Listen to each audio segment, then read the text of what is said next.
You never quite know what the sea's going to serve up. Among the usual tangle of rope, plastic bottles and buoys, this curious brown lump washed up on Terry's beach, the second one we've found. It's a compressed bale of crude natural rubber, thick, wrinkled and weathered by decades under the sea. The first bale appeared back in 2020. We had no idea what it was. It took us 2 whole days to move it off the beach. It had the shape of one of those old school box TVs. Big, square and awkward. A total dead weight.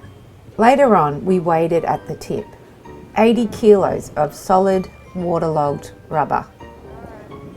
And of course, we were 2.5 kilometres from the car, over soft sand and rocky shelves full of rock pools. So we bought ourselves a gorilla cart, feeling pretty positive we'd crack it. But even with the cart, it was a mission. I spent most of the trip behind it pushing, while Luke was out front pulling. We'd swap roles when one of us needed a breather. Apart from the moments I was filming, we were in full-on heave-ho mode. It was a very, very slow journey.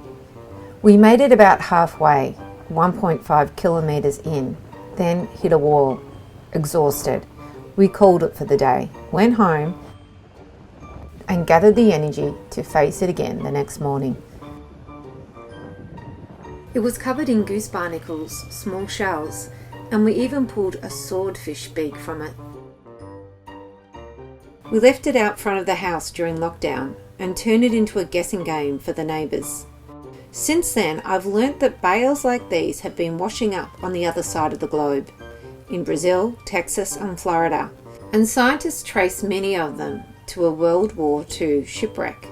The SS Rio Grande sunk off Brazil in 1944 with a cargo of rubber, copper and tin. We once believed the rubber bales we found couldn't possibly be the same ones washing up in Brazil, but now we're not so sure, because recently we found something else. A satellite tracker buoy that drifted all the way from Argentina to our coastline here in southwest Victoria. That discovery changed our minds. If a buoy can cross oceans to reach us, maybe these old rubber bales can too.